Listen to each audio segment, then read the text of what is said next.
आज किन किन मुद्दों पर परिवहन विभाग में बातें हुई, तो आप अपनी जुबानी बताएं।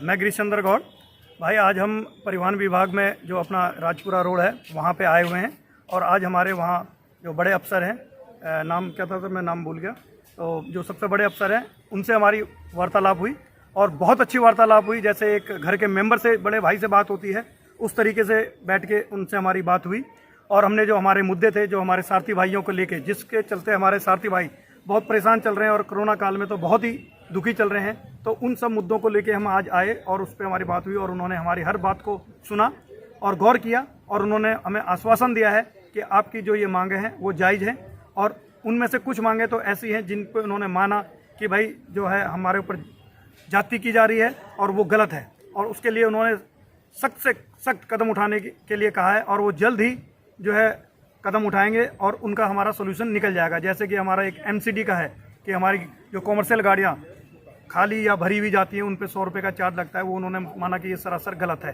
क्योंकि 3000 रुपये वो हमसे MCD के यहाँ पे लेते हैं, उसके बाद भी फिर हमसे ये चार्ज होता है, तो ये नहीं होना चाहिए। और दूसरा जो हमारा पैनिक बटन का है, जिसको चलते अभी पैनिक बटन जो नई मॉडल की गाड़ियाँ हैं उनमें लगाया गया है, मगर उसका कोई कंट्रोल रूम नहीं बना हुआ, उसके ऊपर जो हमसे चार्ज किया जाता है वो भी उन्होंने माना है कि ये गलत है, सिर्फ 500 या 700 रुपये से ज़्यादा चार्ज नहीं होना चाहिए। और स्पीड गवर्नर के लिए भी बात हुई, उसके लिए भी उन्होंने माना है।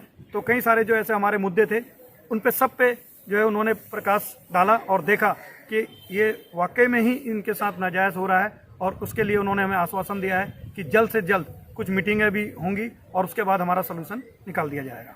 आप भी मीटिंग में गए थे, तो आपने क्या वहाँ सुना, किस तरह से बातें हुई? सभी भाइयों को नमस्कार। मैं अभी मीटिंग में जब गया था, मैंने जितने हमारे गिरीश जी ने बताया है बिल्कुल जायज़ मांग रखा गने। और सबसे खुशी की बात यह है कि जो हमारी परमिट 5 साल का था वो 10 साल होने जा रहा है गने, अभी 1-2 मीटिंग के बाद। तो बहुत सारे मीटिंग हुई गने, जिस पे बातचीत हुई गने, जिसका समाधान जल्दी से जल्दी मिलने वाला है। धन्यवाद।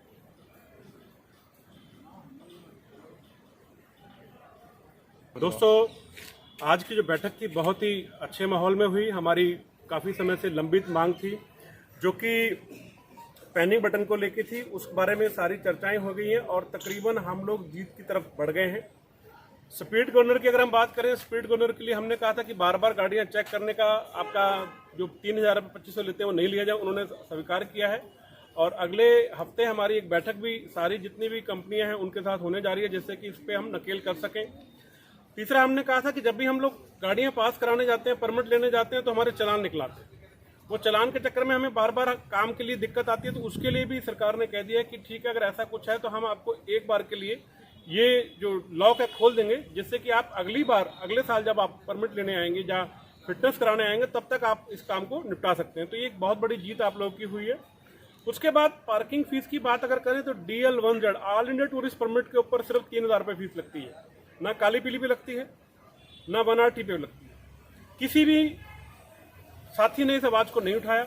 हम लोग लगातार इस बात पे बहस कर रहे थे और इस बात का नतीजा निकला कि आज उन्होंने अपने इस एजेंडे के अंदर लिख दिया, इस मिनट्स के अंदर लिख दिया और उस पर चर्चा होकर COT की अगर परमिशन मिल जाती है तो इसके ऊपर भी उपचार होकर हमें इसमें रिलीफ मिलेगी।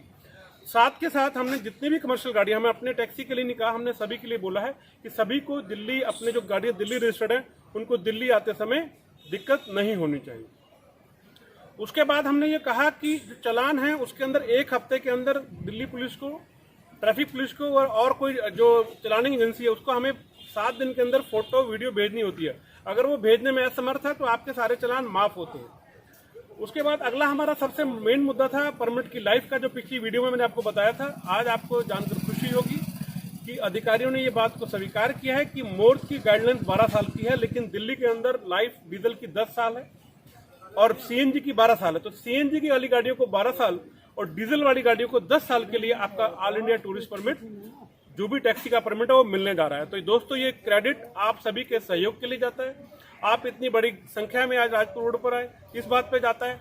आप लोगों का सहयोग रहेगा तो आगे और भी उपलब्धियां हम आपके साथ ले सकते हैं। धन्यवाद।